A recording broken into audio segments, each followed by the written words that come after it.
So Bob emails, what do you say? Yup. Anonymous patron, she says, in the episode about schema therapy with Bob, which would have been a couple years ago. It was a while. You mentioned that it's a trauma thing to believe that everyone you care about will die soon. Can you tell me more about that? So, Bob, do you know? No. Okay. So there is a schema of loss that is derived when we're young, and we experience a lot of loss, either from an obvious loss, like someone who dies, or abandonment, or moving a lot, that will sometimes, not always, result, I mean, it usually will result in some sort of schema about loss, the assumption of loss, and thus the necessity for a defense against that assumption. And by the way, just in brief, there are 3 styles, according to schema therapy, of defending against negative schemas, maladaptive schemas. One is surrender, one is avoidance, one is overcompensation. To surrender to a schema of loss is to maybe self-sabotage, maybe by involving yourself with people who might be dying soon or will abandon you or something, or to take a job where you have to move a lot. So you're basically saying, well, I'm always going to lose people, so who cares? Yeah. I give up. Right. I might as well just lean into it, and thus perpetuate the loss experience and compounding the schema. Right. The avoidance would be to avoid relationships, to avoid getting close to people. The overcompensation is to be very clingy and to not ever let anyone go, and to yell at anyone at the first sign of any kind of distance or something, or to become codependent so that no one will ever do anything risky because you don't want them to die, or that kind of thing. Right. So that's how the schema therapy works, and I find it to be a very elegant way of getting at a lot of the foibles and personality issues that we have. And so if you have a schema of loss, one of the surrenderings to it is to assume that everyone will die soon, and or to maybe even overcompensate by thinking everyone is about to die, therefore I have to. So I guess it depends on what's the second part of that sentence, you know. Everyone is, everyone's going to die, or people are going to die at any moment, and I give up, or I avoid relationships, or I'm going to try to control the world so that there is no risk of other people dying. And yeah, so that's that assumption of loss. But do you have that assumption of loss? Or I don't think so. Yeah, I think I asked that question as, do you have that? And you said no, but we talked about how that happens to people. Right. But yeah, you know, it's one of those things that when I administer my own personal measuring around schemas, people will say, yeah, I do have that. Is that normal? You know, that's what the schema therapy, I don't know, instrument or conversation really helps, is because a lot of us are operating on these assumptions about the way the world works or right. who we are. And when they become illuminated to us, it's like, do you have this? It implies that not everyone has it. Right. And then you're given an opportunity to say, yeah, what is it about that thought that I have? Right. That I just assume that people are going to die soon. Yeah. Everyone doesn't have that. And why would I always thought that was just anxiety. But when I think about it, I think it does have to do with this assumption of I'm just going to lose people. That's just a matter of fact. Right. And I do have this pretty elaborate way of dealing with that intrusive thought. But anyway. Right on. DBT question. Upper tier patron Ashley from Queens, New York. She says, for Bob, I have a question. To your knowledge, has anyone other than Ms. Linehan completed all the items in the pleasant events list in the DBT workbook? Not to my knowledge, no. Why do you laugh at that? There's 196 things, and you know, whenever I used to, I don't teach DBT anymore. Wednesday, tomorrow is my last class. Oh, really? Ever. Yeah. Wow. Anyways, Well, side note, why aren't you teaching it anymore? Do you want to talk about that? 22 years. That's enough. There's other things I want to do with my work life. Yeah, it's stressful, right? There's a lot of prep, and you've got to keep people in you've got to make sure there's stuff enough to manage or whatever. Yeah. And it's a lot more work than the average hour of your professional life. Yeah, that's part of it. Is it's more work, but I think also, I just want to retire from it. Some of the some of the stuff on there is like one of them is gambling, right? And then someone inevitably in class will say, well, gambling, that could be an addiction. Like, yeah, right. Then you don't want to check that one. Don't do anything that's actually going to cause harm. So what's the purpose of the list? Is it it's to help people see what it is that they like to do, and to give them to put into conscious awareness the need to have leisure and play and do things that are satisfying in order to maintain or improve one's, well-being. Yeah. So it's just to make it explicit. And a lot of us don't know what we like to do. So this is just a list of things that, people like to do. It's a pretty short list when you think about it. Yeah. Because that's an infinite. Is the recommendation that you should try to do all of them? No. Just that you should do something pleasant for yourself every day. Okay. Just as a way of, mental hygiene is maybe, that's not what she would say, but yeah. Okay. So Ashley goes on, I am in a DBT skills class. Right on. And though the list was written by, quote, a 70-year-old white woman in Seattle, which is the words of the facilitator, I became enamored with the idea of trying to cross off all the things on the list and potentially documenting as I completed each one. Right on. There are also lines to fill in your own pleasant events, and I added reading this list to my list. I thought you might get a kick out of this idea. Do. Also, if you're comfortable answering, do you have any go-to pleasant events? Yeah, I like to have a drink with my wife in the backyard when it's warm out. I like bowling, though I haven't done that in a long time. Went to a movie yesterday. I've been to 2 movies in the last 3 years.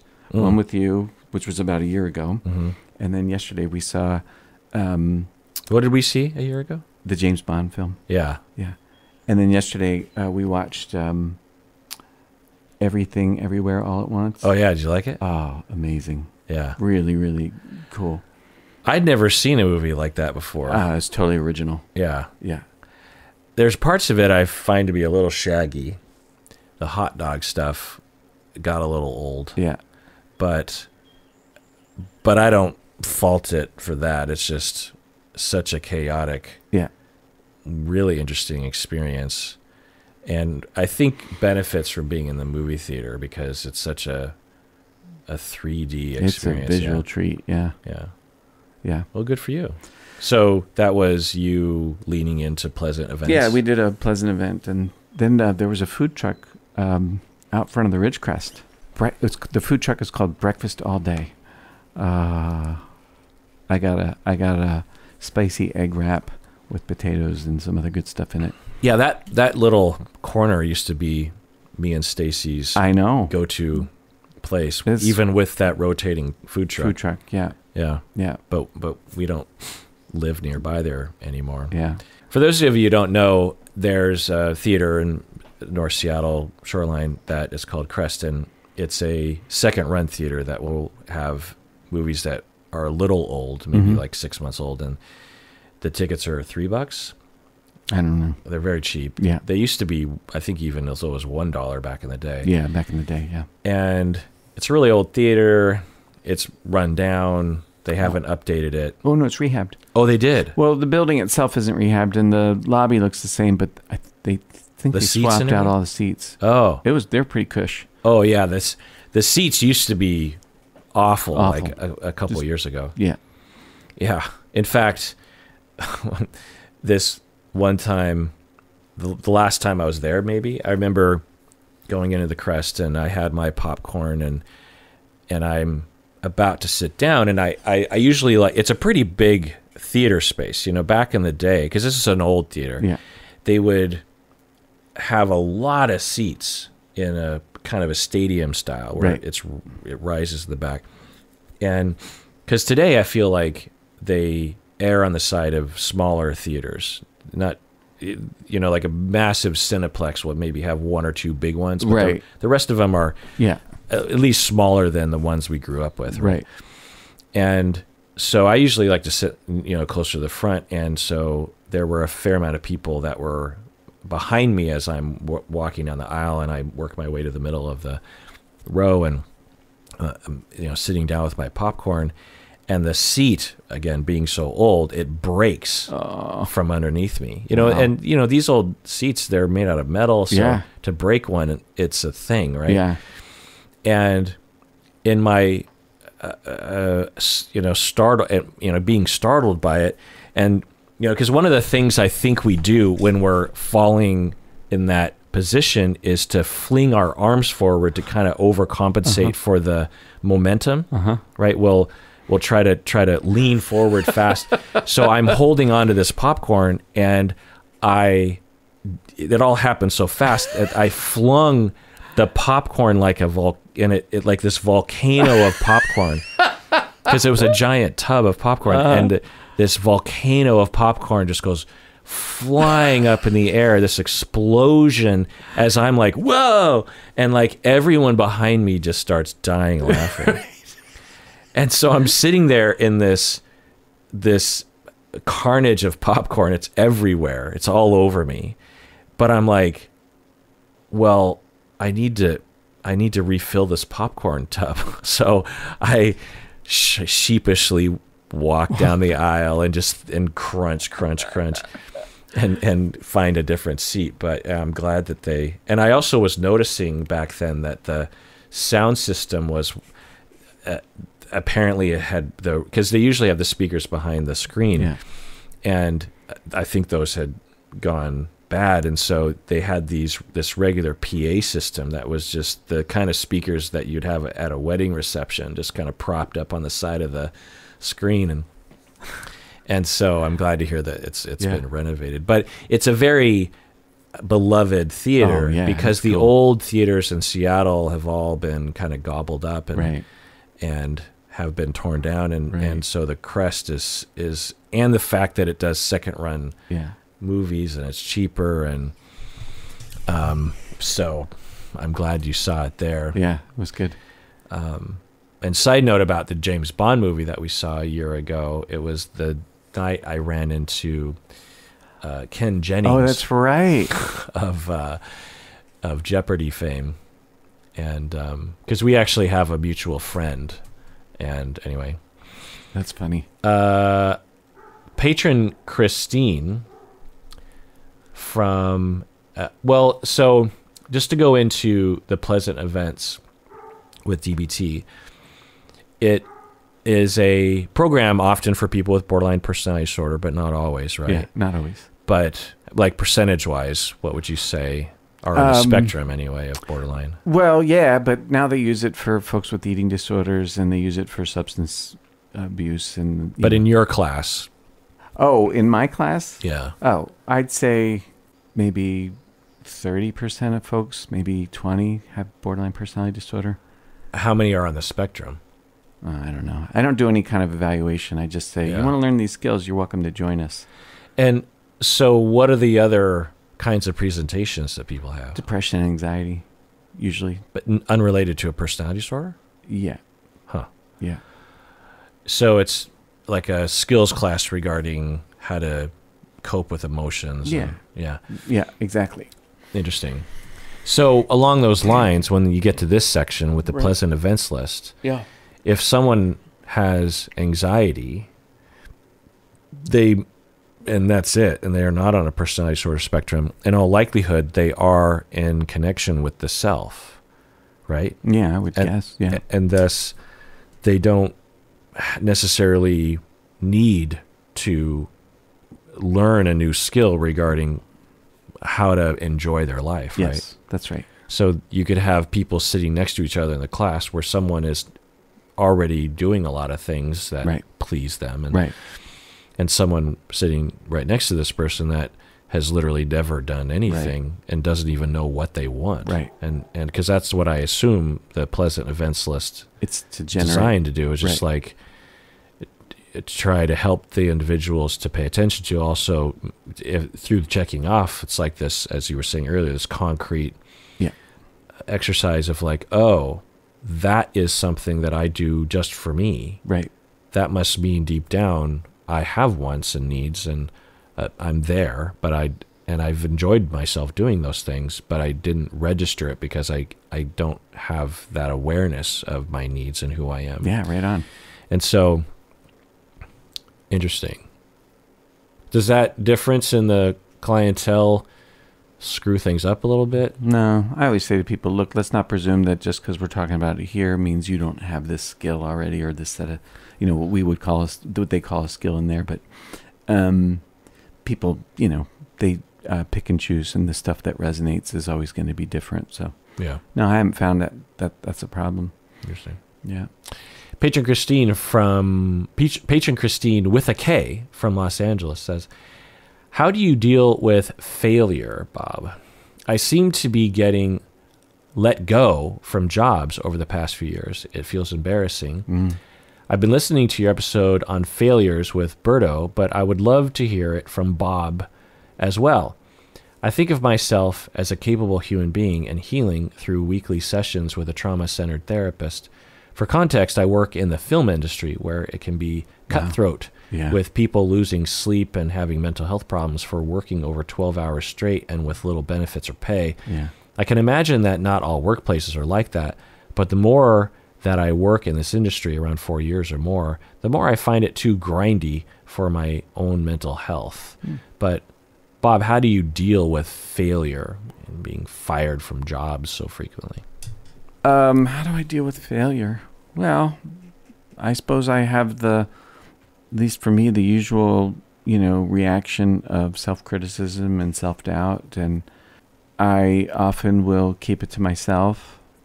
I don't really talk about it. That's a mistake, though. I'm not saying that that's a good idea. That's not. If they're supportive people, it makes sense to turn to your peeps. Sometimes I rationalize, like I got fired last week from a couple. A couple fired me. And I was watching myself rationalize, well, blah, blah, blah, blah, blah, blah, kind of like, well, they're the ones with the problem, or, something like that. Or, and I was watching myself and I was like, oh, yeah, Bob, that's you feeling bad about that, aren't you? Well, it's okay to feel bad about it, right? So I do. I also know that my tendency is to make presumption about why that is. Like, say, why did that couple fire me, and make some presumptions.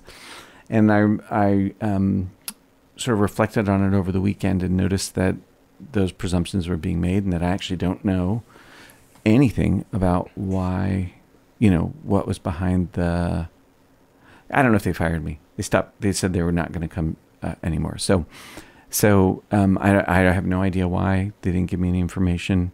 It might have something to do with me. It might not.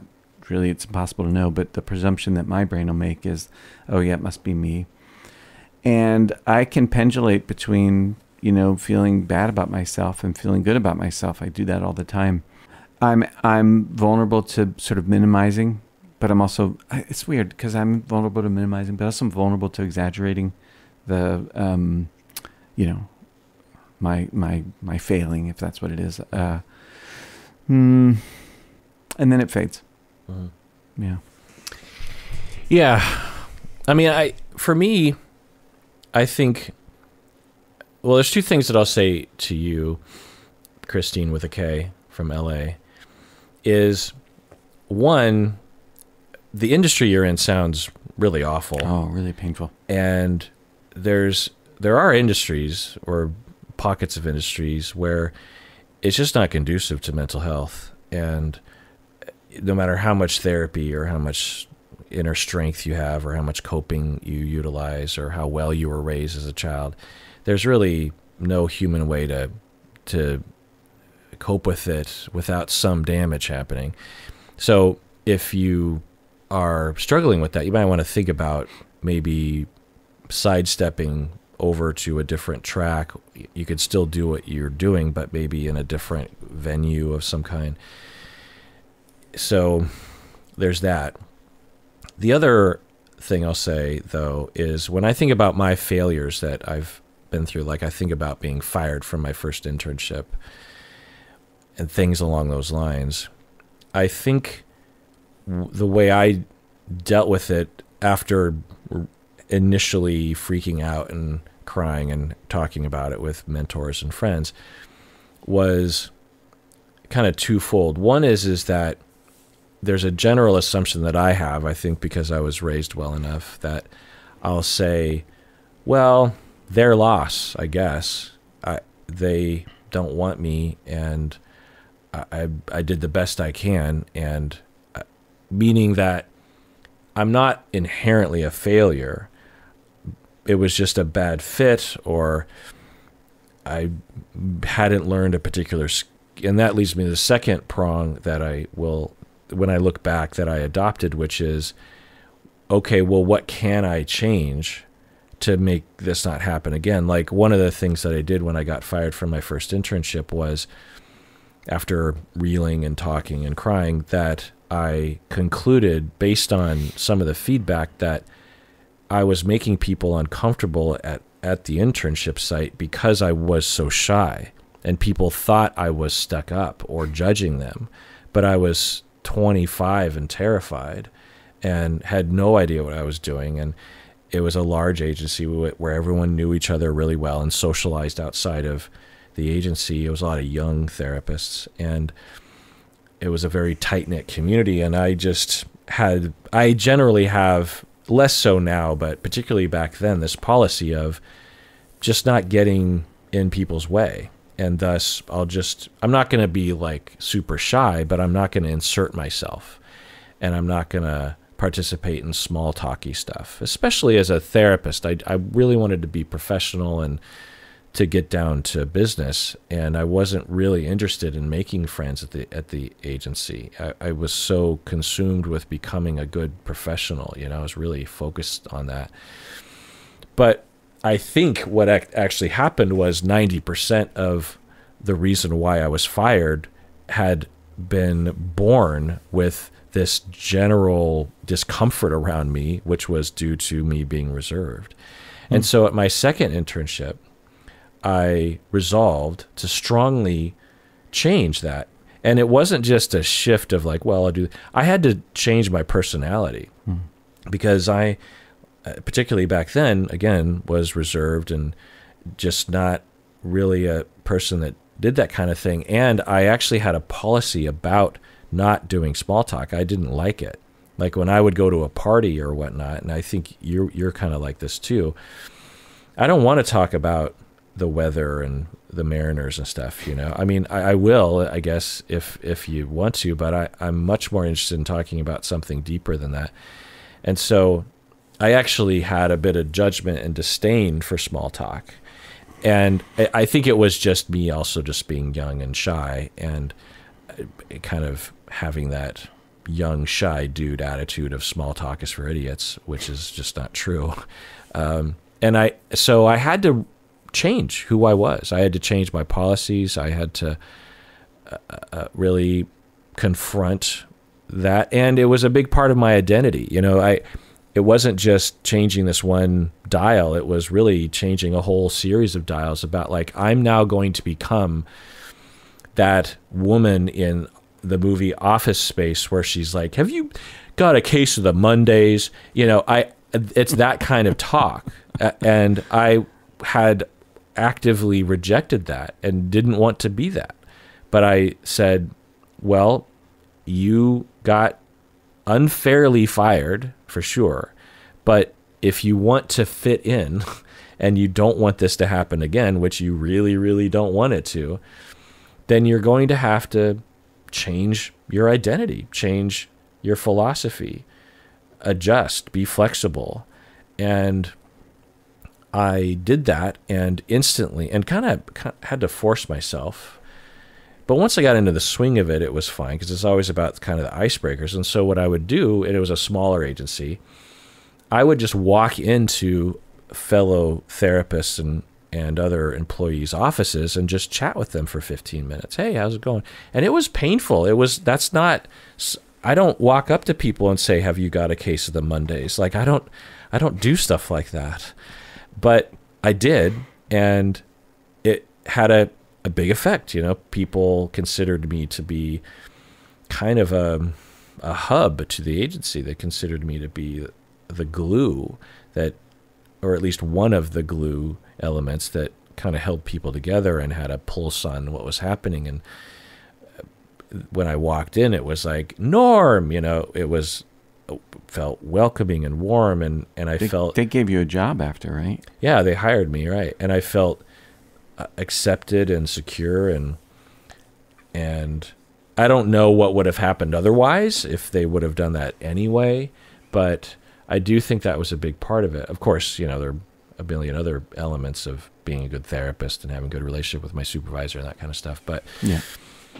But my point is that when I fail, when I'm at my best, once I recover emotionally, I try to say, well, what can I do to, reduce the chance of quote unquote failing? And that's the other thing. I don't really consider it failing. Like when I got fired at my first job, I don't consider that a failure. I consider that something that emerged out of the circumstances that was created by a lot of people not knowing what was happening really. I didn't really know what was happening, and my supervisor also didn't really know what was happening. Everyone was just kind of doing what they thought was right based on how they saw it and the circumstances they were under. I don't consider it like I somehow dropped the ball and I'm being kicked out because of that. Like, I consider it to be a bit of an injustice. Well, really largely an injustice if you want to know the truth. But there's an institutional failing. Yeah.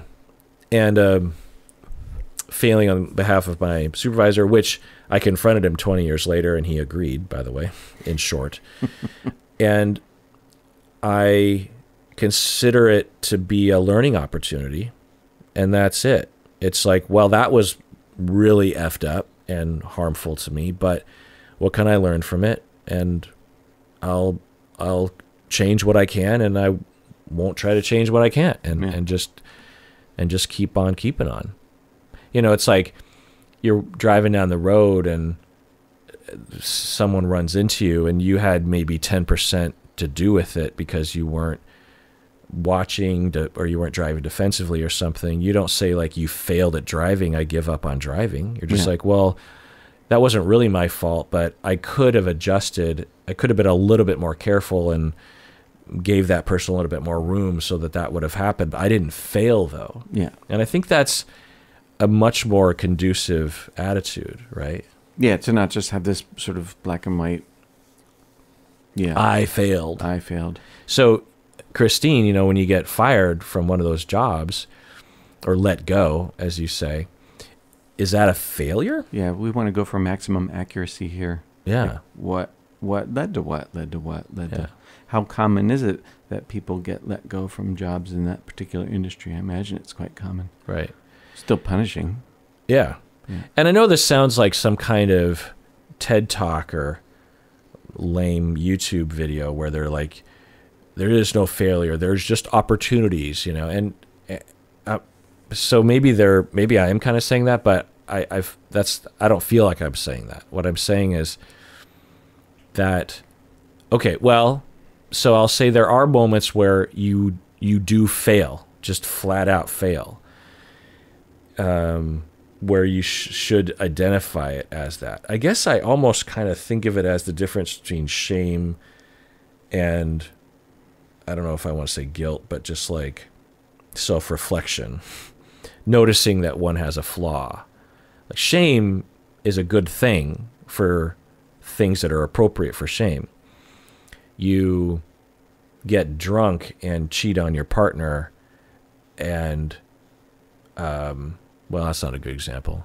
You have an anger problem and you know it, and you were abusive to your partner, and knew that you might do that if you didn't do something to prevent it, and you did nothing to prevent it. I think, but even in that sense, I don't shame. I don't know. I just feel like 99% of things that people are ashamed about, they shouldn't be ashamed about. You know, people are ashamed that they, I don't know, went through a divorce or something, Yeah. or that they have a STI, Yeah. or that they got fired from a job that lots of people get fired from. So I feel like failure in a certain sense is the unrealistic attribution of the notion of shame and failure. You know, it's just like, I failed.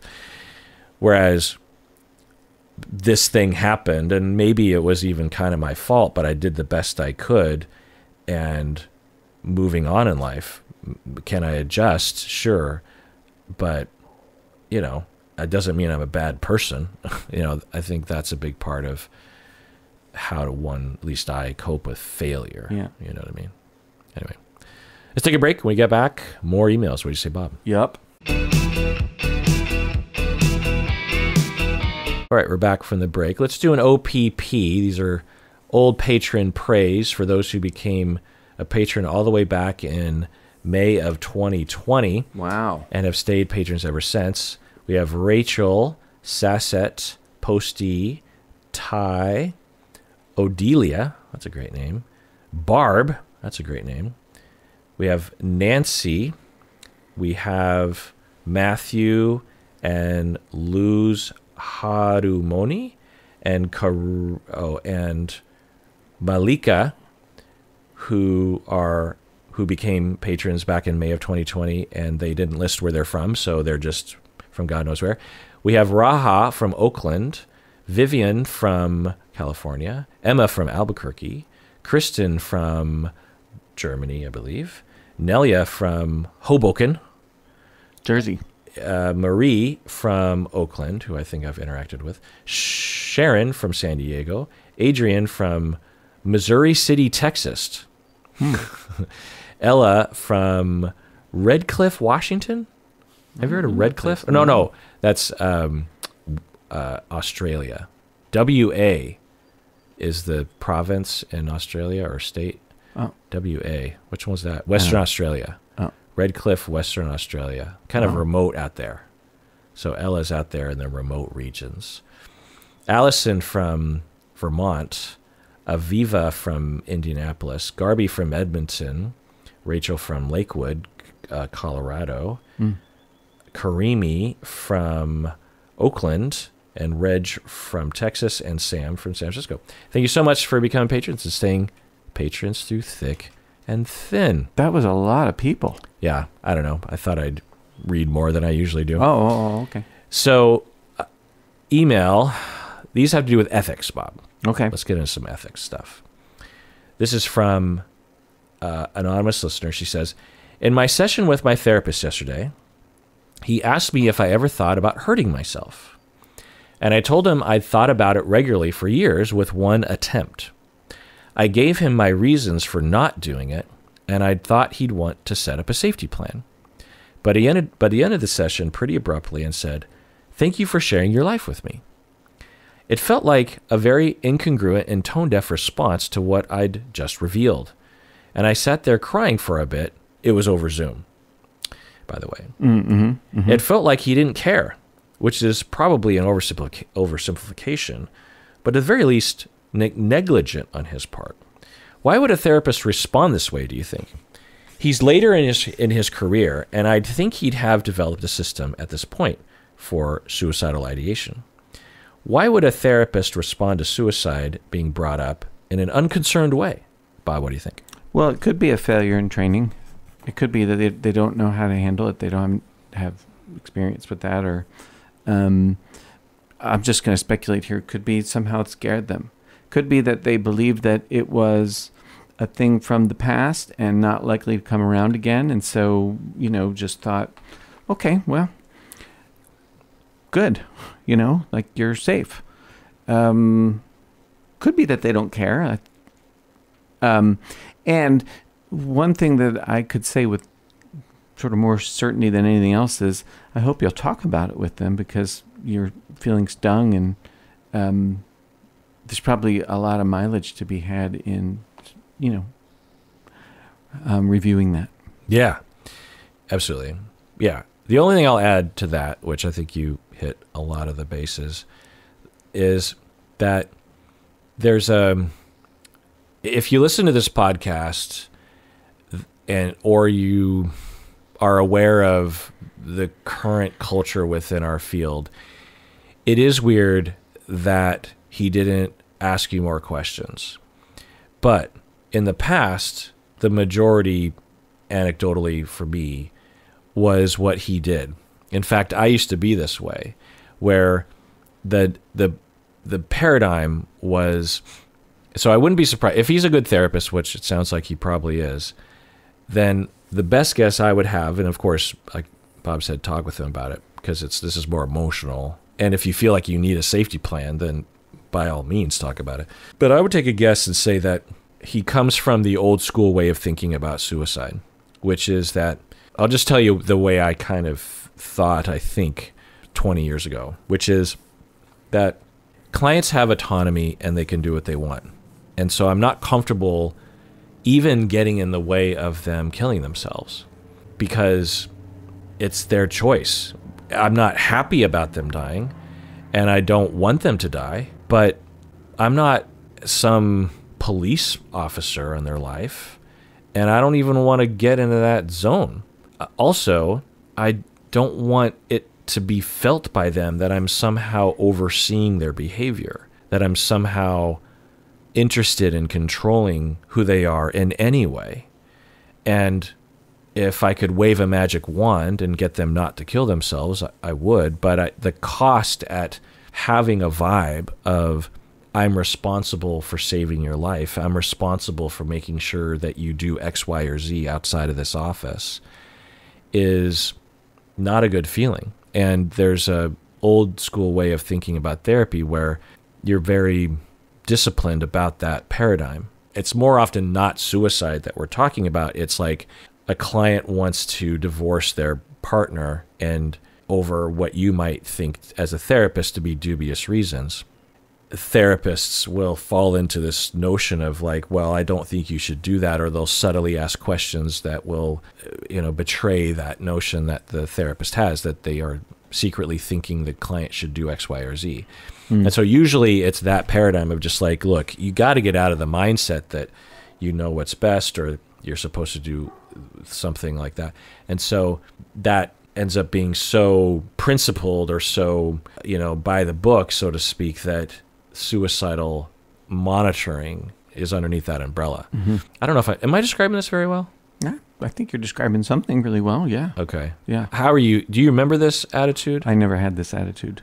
Maybe because you worked at a psychiatric clinic. I did early on. Yeah, right. And you were more buttoned up about such things. But you could imagine if I could. I was working in a clinic and in private practice and had like very few clients that had suicidal thoughts, that it just either wouldn't come up very often, or even of the people that did have suicidal thoughts, they were pretty low grade, especially, So I had the luxury, I guess, of not really being too concerned with it. Right. And maybe that's another part of it, is just sort of a general policy of, well, I have occasional clients that think about it in a very surface way, but the risk is so low that I don't really have a protocol whereas if you're working in a clinic where it's so commonplace, whenever even if the topic doesn't come up, you still launch into a section where you're assessing. And talking about safety and that kind of stuff.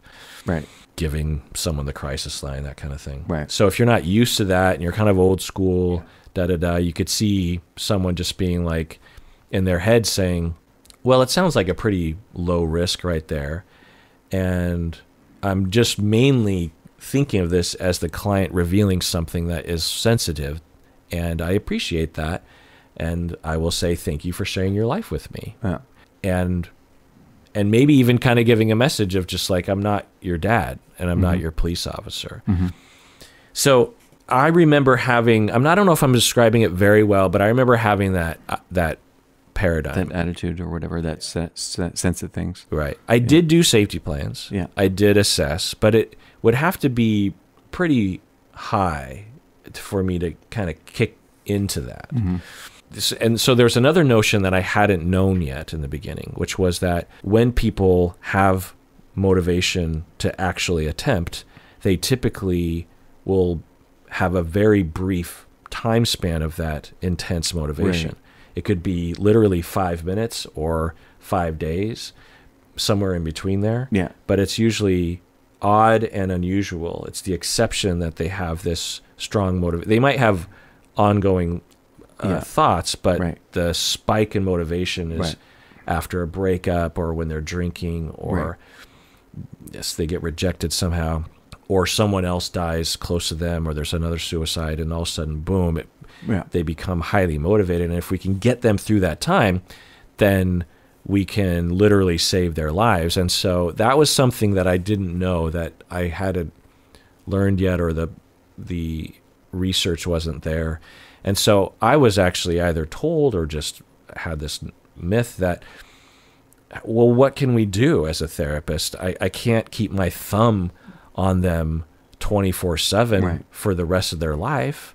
But I didn't know, like, you only need to have your thumb on them kind of for a week, and it's not really your thumb, right? There's just certain things that you put into place. And so I also generally just didn't like having responsibilities like that. It's scary. Yeah, I just wanted to be able to meet with my clients and empathize and hear their stories. And I just didn't want the shackles of those kinds of responsibilities. And so, and there were enough other people like me and mentors and legal precedent that was allowed. As we've moved forward, we've become much more as a whole, as an industry, much more buttoned up. And there are case precedent, particularly in Washington State, I'm guessing in other areas too. In Washington, we have Peterson, which is a very landmark case in Washington that really changes the landscape of what is ethical in the standard of practice and what we're responsible, what we're liable for, what our liability regarding client suicide and homicide. Before, it was a pretty high bar for having us being held responsible, tear us off, this kind of thing. But Peterson really lowers it to, if you reasonably believe that your client is going to harm themselves or other people, then you need to take reasonable steps as a therapist to prevent that. Yeah. And that's a much lower bar of lower bar of what would require us to be responsible than before. And so now the culture has changed, and you'll hear me, anonymous listener, talking about suicide and our responsibility, and over the past 15 years, I've really shifted and become, with my supervisees, a lot more straightforward and pressuring. And your client said, "What did you ask this and this?" Like you need to, or even with a brand new client that doesn't even have any indication of suicide, you must ask those questions. I was not like that in the past, and I don't know anyone who really was. They must have existed, but the people in my circle and my mentors, none of them were like that. It was a very loosey-goosey time when suicide wasn't really strong. There wasn't a strong culture around the perspective and the research and the protocol and all that kind of stuff. It was very loose. So if he's a good therapist, I would wonder if he just kind of hasn't been in touch with the changing tides of our industry, which isn't unusual. No. Anyway. Anonymous patron, she says, "I am a woman, and I've been working with a male therapist for several years now, and he's been incredibly helpful. However, I've finally realized I need to work through some issues related to disordered eating, body image, reproductive concerns, and medical concerns." So what he as a male might not know that much about, right? "I really don't feel comfortable talking about these things unless it's with a female therapist.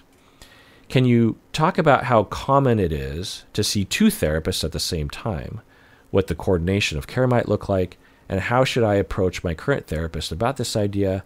how should I approach my longtime therapist about seeing a second therapist for these other issues? Bob, what do you think? Yeah, it's not very common that people have more than one therapist. When I've heard of it, what they've done is they've just been real clear about the division of labor. This is what I'm doing. This is what the other person is doing. And, so that there's not overlap, because that can make things kind of muddy and confusing for all involved. That kind of thing happens to me, all the time. And I teach DBT. When I was teaching DBT skills, my job was very clear. I teach these skills and run this class, and I don't do anything else really. Just show up, teach, and then that's it. And that's the reason for that, is so that it is really clear about who does what and what's where to turn for help, if that's what. It's good that you're recognizing that. It's good that you know what you want. You're saying, I don't want to talk about this with the man. Great. Mm-hmm. That's really cool. And it seems to me that it'd be pretty straightforward, given that you're really clear about what it is that you want to focus on in each area. I think that's mostly what people do, is they just define terms. In terms of coordination, yeah, I don't know. I don't know if it would be helpful to have the therapist talk. Sometimes people find that useful, and sometimes, they don't, apples and oranges, and they don't need to. There's no rule there. It's just whatever the three of you determine works. Mm-hmm. Yeah. The only thing I'll add is that therapists, more so in the past, but I'm guessing still, will get squirrely around this because they're insecure about their treatment and will worry that another therapist being closely aware of what they are doing could cause them to be revealed as an imposter therapist. Yeah. And I would find that these insecure therapists would have elaborate justifications for not allowing one of their clients to see another therapist. That sounds like hubris. Yeah. But that was kind of the going thought when I was coming up in the 90s. I remember these notions of, well, you can't be pulling in different directions. And I remember mostly accepting that. But over time, I'm like, well, what? Like, so two people that are helping, they're pulling in different directions? How, like, that doesn't seem like a good thing. Like, either one of them's wrong or they're both wrong. Because if you're both, it'd be like having a dentist and a foot doctor. It's like, if you can't see both, then one of them must be doing something wrong, right? Or maybe even more specific, going to two different dentists, one who cleans your teeth and the other one who fixes your cavities. Right. If you can't do that, and there's some sort of massive incompatibility around that, then now I'm sure there are some specialized circumstances, like if you went to two different trauma specialists and one person is going at a faster pace, then it could kind of screw things up, I guess. But anyway, yeah, I mean, I would be 100% okay with it, and I've done that before, where a client will see other therapists for different reasons, and I actually really enjoy that because it gives me the ability to really focus on, in all likelihood, what the client sees me as being pretty good at, which is probably something I would rather do. The things that these other therapists will do, I'm usually like, good, I don't want to really do those kinds of things. And so I'm totally okay with that.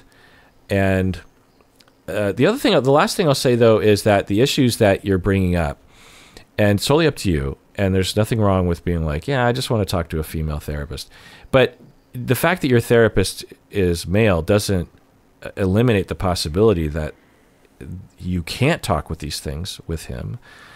I've talked with women clients about all these things: disordered eating, body image, reproductive concerns, medical concerns, really in depth, because I'm a professional and I'm interested, and I might not have lived experience with some of those things, but I don't know. I mean, body image, a lot of men have at least some, if not absolute awareness personally of what that can feel like. It's different from men, I think, to some extent, but you can have similar issues.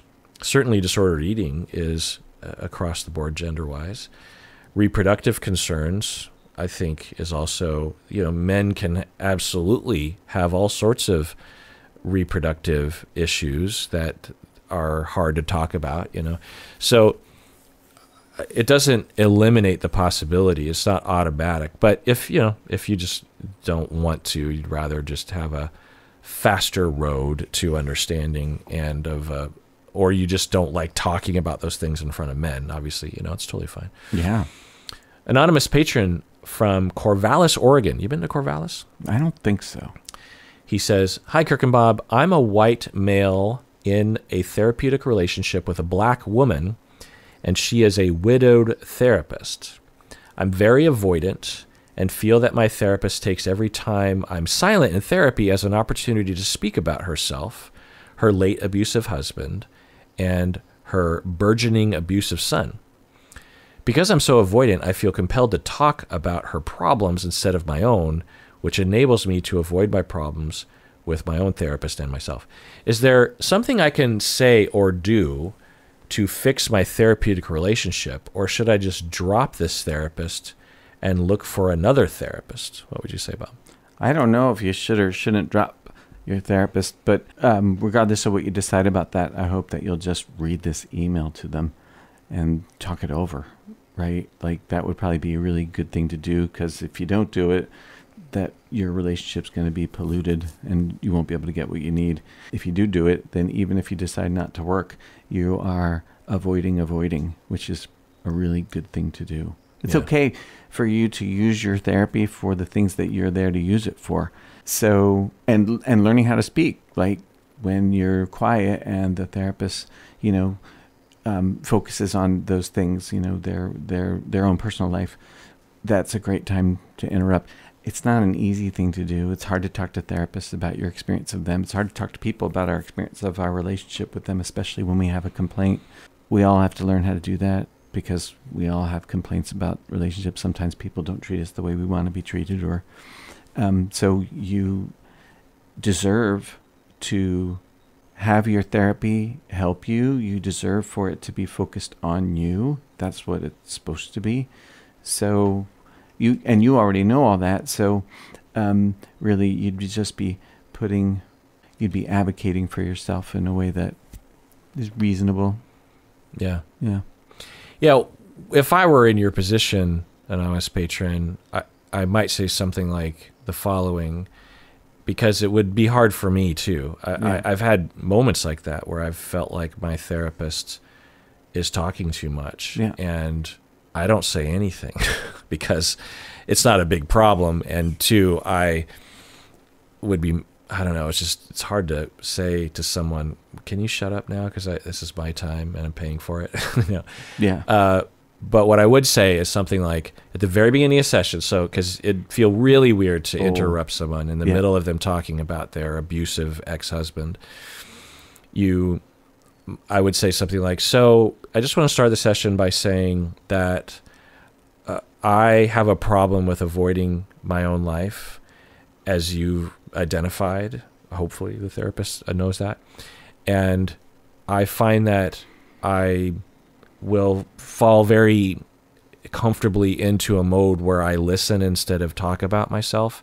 And although I totally appreciate you sharing your life with me, which makes me feel more comfortable, I find that when we get into that mode, the two of us, I feel like I'm falling into an old pattern of avoiding who I am. And so I've been thinking about this for a while, and so I just want to bring that up and say that I think I need to be confronted on that a little bit more, and just talk about that. So you're not saying I don't like you talking about yourself. What you're saying is I need you to help me with my issue, And if she's a good therapist, which I can't know, then my goodness, she'll respond to that. She will say, "Wow, great, good for you," and would make a personal note to themselves. Because when this happens, when these sorts of things happen in therapy, they're such big deals to me as a therapist that I will never forget that.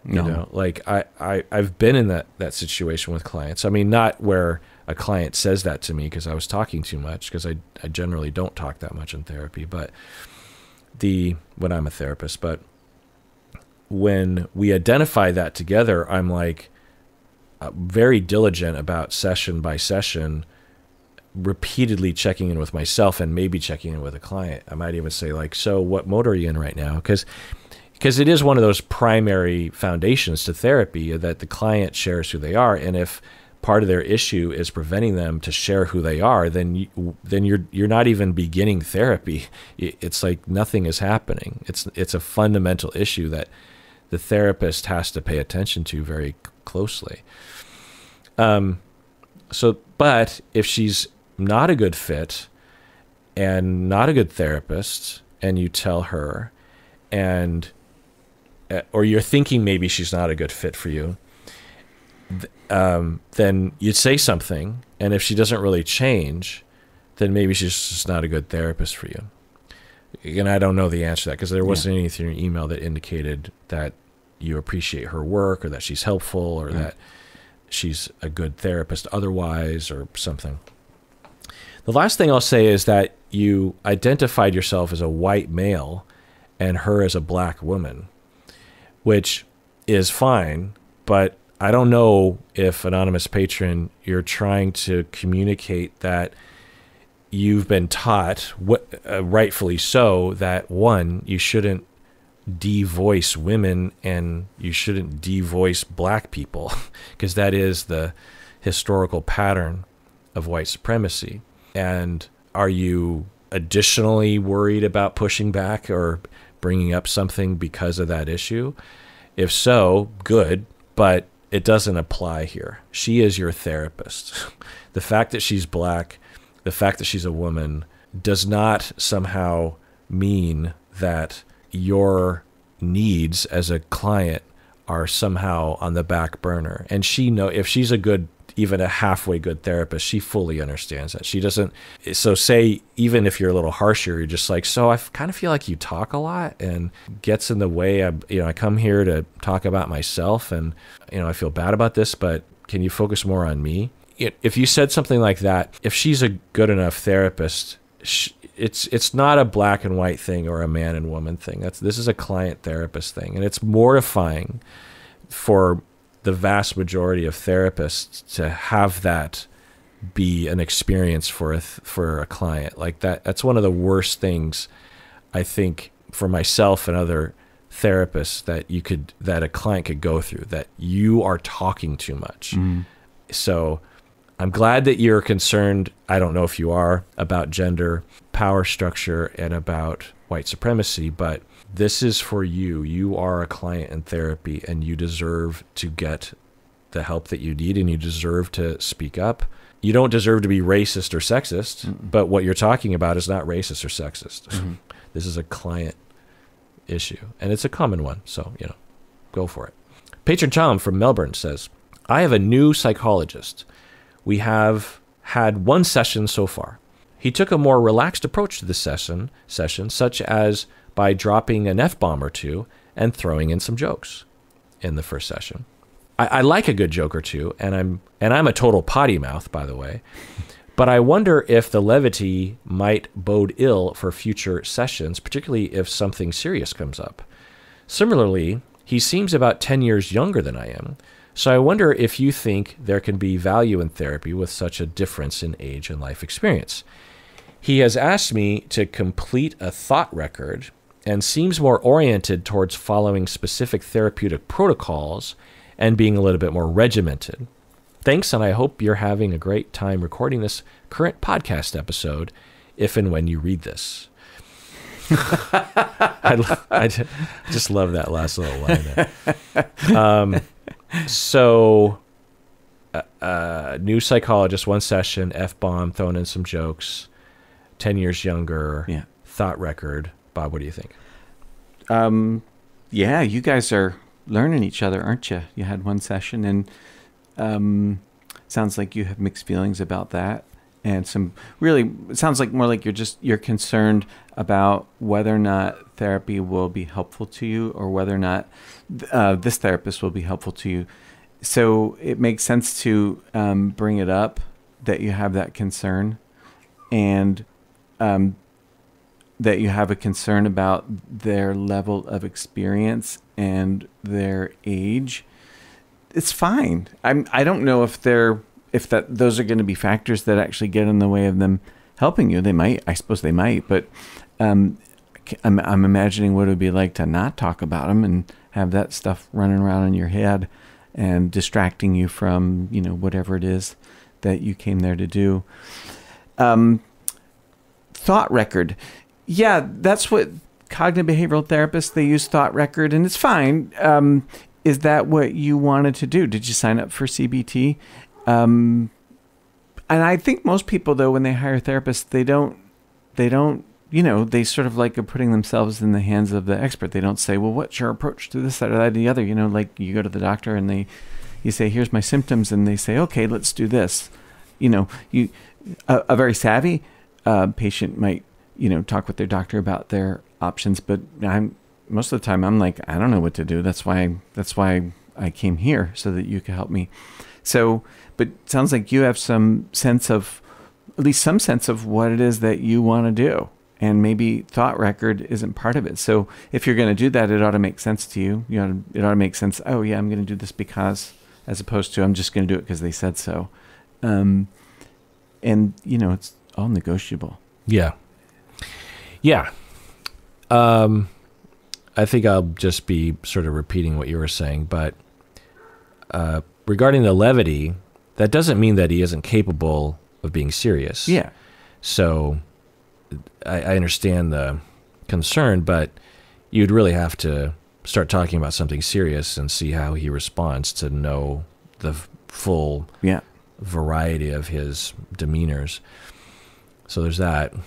Also, being younger doesn't mean anything. I was younger than most of my adult clients for the first half of my career. It's probably true for most people. Yeah. Yeah. And I wasn't incapable of helping people. And the thing that I found happened pretty rapidly as the relationship developed is that our ages faded into the background, and the vibe of me being a helper and being empathetic and compassionate towards them dominated the vibe. Right. And depending on, I don't know how they felt about it, but I imagine some of them either as a vibe or maybe even literally thought of me as being older than them when I wasn't. Mm-hmm. Because it's not typical to be taken care of by someone that's younger than you, right? It certainly can happen. It's like, why not? Yeah. But and I absolutely was very consciously attempting to become a corrective experience for their childhood traumas with their parents. And so very much was internally trying to have an approach to them of a caregiver or parent. Right. And so I would be 28 years old and treating someone that was 55, and pretty quickly, and maybe even right from the bat, feeling like I'm responsible, like I'm a parent to them, and really trying to get to that corrective experience vibe. So age doesn't have anything to do with anything in this situation. I get in the beginning, but if it's a good enough relationship, the age won't have any, you won't even feel it anymore.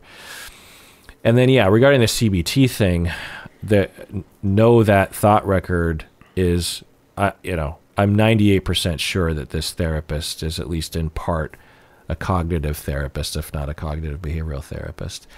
And if that's what you're looking for, as Bob says, then go for that. But, it's particular, and there's a possibility that might be literally all you do is fill out a thought record and talk about it, and fill out a thought record and talk about it, and evaluate how you can change those thoughts and what sort of effects it's having on you to change those thoughts and challenging those thoughts. There's a lot of fruit on that tree, but it's just one of the trees. And now there's another possibility that he's integrative and he's a psychodynamic cognitive therapist who uses protocols. It's not likely given the vibe you're getting from him, but it's possible. And so, just figure out what you want and then ask him. It's also possible that he thinks he's supposed to be doing cognitive therapy with you, but he actually is capable of doing other things.